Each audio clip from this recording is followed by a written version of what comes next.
Hi, I'm Tim. I'm Lizzie. And this is To Play Or Not. To Play, a show about board games for two players. Whose tastes may differ.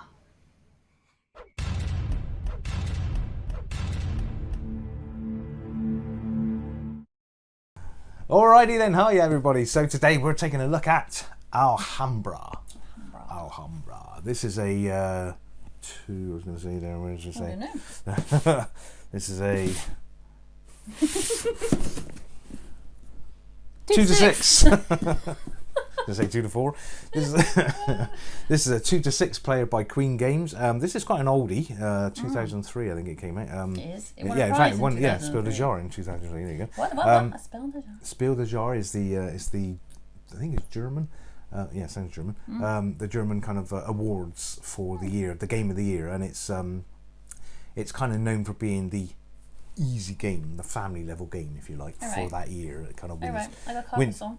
Yeah, exactly. So Yeah. Carcassonne was a winner, I think. So getting this prize is a good thing because it's a big seller. So anyway, so That's only 20 years old.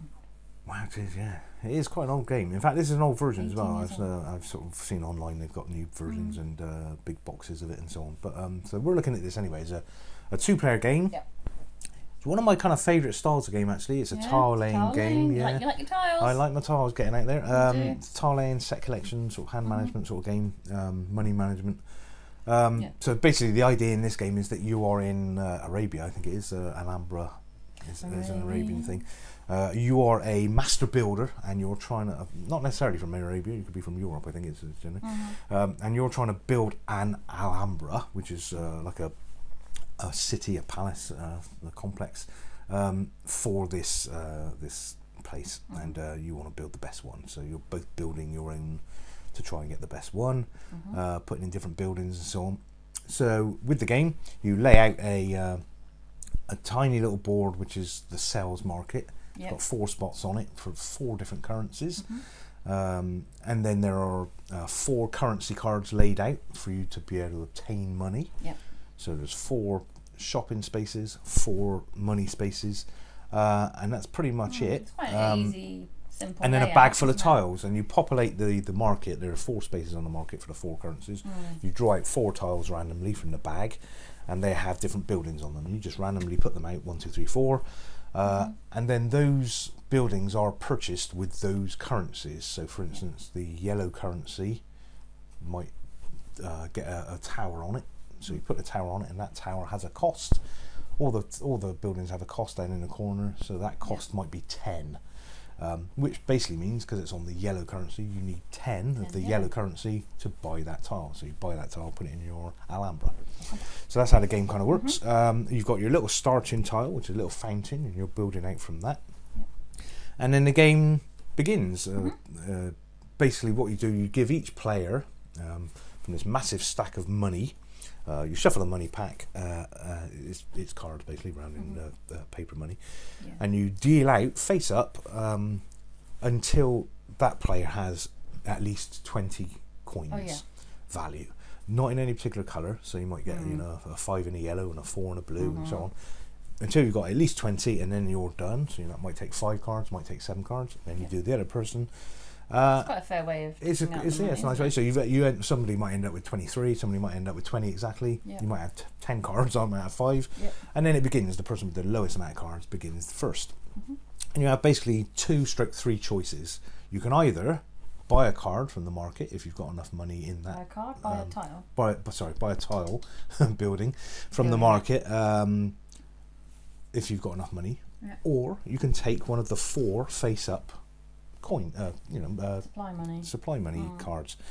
So for instance, if you're thinking, oh, I'd quite like to buy that yellow tower for 10, I've only got in my hand 8 yellow, and there's a 2 yellow there. Oh, I'll take that yellow card. So you'll take that into your hand.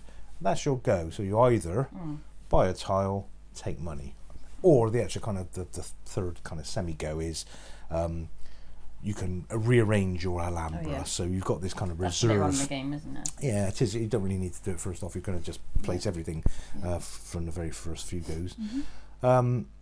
So that's pretty much it. And then Simple, when you finish your go, you replenish whatever's been taken or bought. So you replenish the money you've taken there if you've taken that 2 yellow, and then it's the other person's go. And they might think, oh, You replenish the if you've taken building any as well. tiles, you've taken them out of the bag. Yeah, you put them back It's in. quite a simple setup, and I've seen Very other straightforward. games where you lay it all out, and I think, oh, blimey. Yeah, this is very straightforward. Yeah.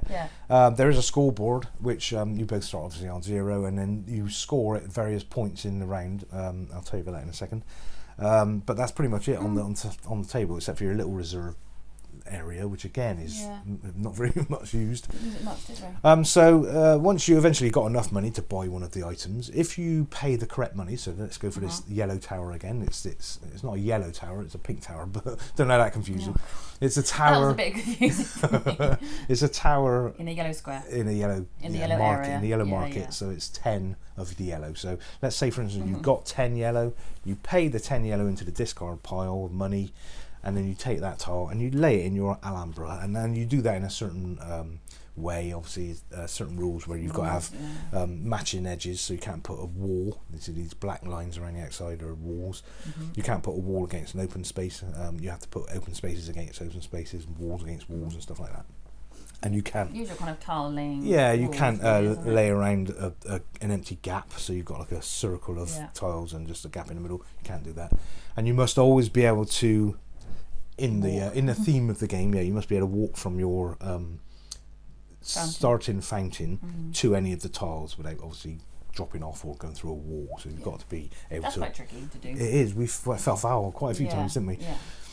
And that's where this kind of being able to swap tiles and rearrange your Alhambra comes in later on in the game. When you're kind of, I've got nowhere I can really lay this tile, you can actually swap tiles as part of your go, or one of your goes. You can swap a tile in or out, or That's useful. rearrange. Yeah. So once you've had your go buying the tile and laid it down in your Alhambra, goes over, you replenish that tile into the market. But you. I was just going to say, if you pay the right money, you get to go again. So let's say, for instance, using the same example, the tile that you want to buy is 10, this tower. If you pay 11, if you overpay, you pay 11, that's your go done. You'd overpay because you've got an 8 and a 3. Yeah. And you didn't have a 2 to hand, so. And you want it's it either before that the other or person buys it. Not buy it. Yeah, I would take money. Yeah, exactly. So People are probably thinking, why would you overpay? I don't. yeah, well, you do. We overpaid it's a what lot. card you have, isn't Yeah, it? you overpay a lot Yeah. because you want it or whatever. So you overpay. That should go over. If you pay the right money, you can have another go. So if you pay the right money for something, it's like you haven't been, So basically. there's a skill in getting the exact change. Basically, Yeah, isn't very it? much so. Yeah. So you I don't want to buy a tile now. I'll draw money. Next go, I don't want to buy a tile now. I'll draw money. You could end up with sort of 20, 30 cards in hand if you're that way inclined that you don't want to buy tiles. Yeah. Again, there's probably lots of different tactics. We're not the experts at this game by any stretch, so there are probably lots of different ways you can play this game. That I'm not going to buy a tile for the first 15 goes or something. Build up a massive stock of money and then just blitz the There place. is a bit of tactic where I like to talk about the scoring side of things. But if you've got more towers than I've got, I wouldn't bother buying a tower. Well, yes, That's my thing. yes. So the scoring then. Yeah. The idea of buying these towers and can't remember what they are, chambers and gardens and the idea of buying them is if you've got the majority of those when you get to a scoring phase, you get a certain number of points relative to that. So if I've got 3 of something, Bear's got 2 of something, I've got the majority, I score a certain number of points. And these scoring phases occur randomly. Again, it's a bit like, what was that game we played very recently? Decal does that. Decal with the fountain? Oh yeah, with the volcanoes. Yeah. So you've got all these money cards, big deck of sort of 150 odd cards, and you've got 2 scoring phases within that deck, and you basically you split the deck into 5 kind of equal piles, and you put scoring phase 1 into the second deck, and scoring phase 2 into the 4th deck, and then you stack them up, so you're going to come across them fairly randomly, but fairly well spaced out, so you get a good run at each section before you get a scoring phase. Quite a clever little system. That's good. So sort of maybe 10, 15 goes in, you'll hit the scoring phase, game stops at that point, and you score up the maximum of And it's how many each each item. different thing, like how many towers, how many gardens. Yeah. That's, not how many, but who's got the most got of the them. majority. Yeah, and so if you've got the most gardens, that's worth 2 points. If At you've got some the point most in the towers, game, I saw I had one tower and you had 4, and I thought, oh, it's never no point in collecting them now. I'm not going to be able to get. Not entirely true, of course. You can actually overtake, but yeah, I get I was concentrating on the ones I had more of. Yeah, sure. Yeah, so you do keep an eye on the other person's what they're buying and what colours and stuff. Quite clever. Sneaky. First round, first person with the most gets those points. Yep. Second scoring round, you actually there's You a get some first points, yeah but there's a not first as and many. second place. Yeah. With the 2-player game, there is also this kind of weird variant, which It's a ghost in the machine. yeah, there's a ghost player. His name's Dirk. Randomly, although it's not because it's designed by Dirk. Yeah, so I thought I'd surprise you with that. Just as you were saying it. Exactly. So Dirk plays alongside you, but he doesn't play. But you give him tiles at the beginning of the game. Yeah, you give six tiles out of the bag, so those tiles are missing from the pool.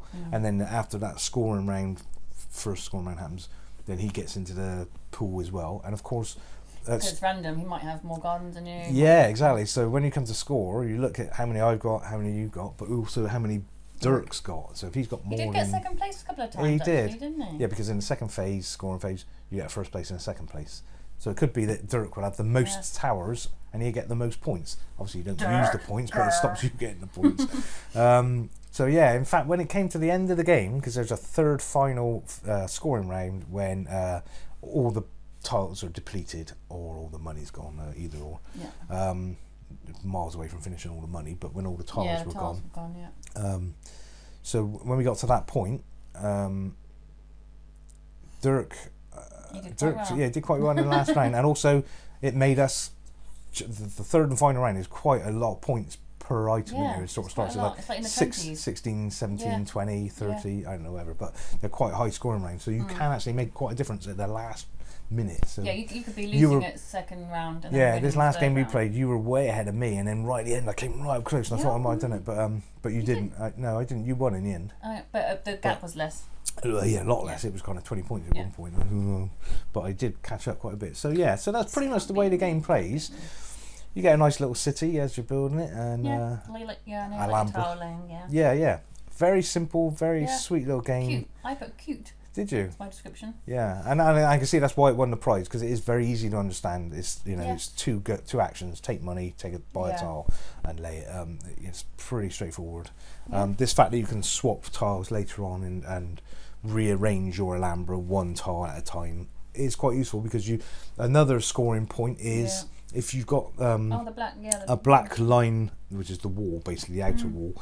If you've got a long outer wall, well, it doesn't matter if it's long, however long it is, that's a number of points for you as well. So if you've got a black wall line going around the outside of your Alhambra, however many tiles or lines edges it is, that's how many points you score. So if you've got 8 lines, 8 points. So we were it's up quite tricky for that rule. Because again, you're buying the tiles. I mean, for me anyway, you're buying the tiles for what they are, like gardens or towers, because you want to get the majority of those. Yeah. But you don't really notice what the walls are or how you're going to fit them in. You don't kind of look at it and think, "Oh, if I buy that, I can fit it there because it's got a wall." I'm just thinking, it's a garden, I want it, and then you get it and think, "Oh no, we're going to put that." Back lines now. What am I going to do with that? Yeah, so that's a weird thing. Again, really cool little thing. So it's a very, very clever little game. It's a tricky thing to do. Yeah, the more you get built up there, sort of 20 tiles in, it's quite hard to lay it I all like out. the money. I like the money management of it. Money management side of it. Yeah. Yeah, that's good. Really neat little game. So I've been. Why did you brought it to the table? We took it a long time to get to this, though. We didn't own 20 this years. for long. Well, exactly. I mean, we didn't own it for a long time. It's just been on my kind of wish list for a long, long time, and eventually I bought it, and now we're at last sort of reviewing it for you guys. Really, really neat. Yeah, I like it. A good game. I'm going to go for a good 8 on this one. So nice tile laying. It's the tiles, see. Yeah, All about I the love tiles, it. I love aren't it. you? Yeah, I mean it's fairly simple. There are probably games now that are Tile the more. bathroom then. I'm going to give this. Unbelievable. I'm going to give it a 6.5. Okay, yeah, It's well, that's still, pretty good. it's still. I do like it. I do like tiles. I'm not obsessed with tiling like you are. Again, it's that sort of it's a Middle Eastern theme. You're not particularly. Yeah, it's not my first love. Yeah. But I do like the tiles. They're quite pretty tiles, aren't Yeah, they are. It They're looks quite nice. Detailed. Yeah, I it didn't looks spend nice much when time you looking lay at them, but nice. That is always the way when you play these games. I mean, Yeah. I think you should one should I should. before You should look at them. before you play the game is you literally just sit down and just, oh, this is lovely. You know what I mean? You get so much more enjoyment. I do that when I'm unpacking them and punching them out. Yeah, I love it. I just get so excited. Just hear, I'm sat in the lounge and I just hear. That's me. That's just me going. Yeah, it's just you. What's he doing out there? Nothing. So what's that? That's 8. What did you do? 8 and 6.5. 6.5, 14.5. Not our standard 14.5 score again. Everything's 14.5. So it's an oddity that we've got here. But it just goes to show that there are a lot of nice games that kind of meet us both right where we need Beats to. you more than me, hence the score, but Yeah. still a good score from me. Well, and that's the whole point of these little video reviews, is that we can see if there are games that we both can get on board with and on board with. Just turn over. Just turn over now. Okay, thanks very much for watching this one. Hopefully this has given you an idea whether you'd like to play this game. We'll see you on the next one. I'm off to tile the bathroom. Bye bye. Good. Bye.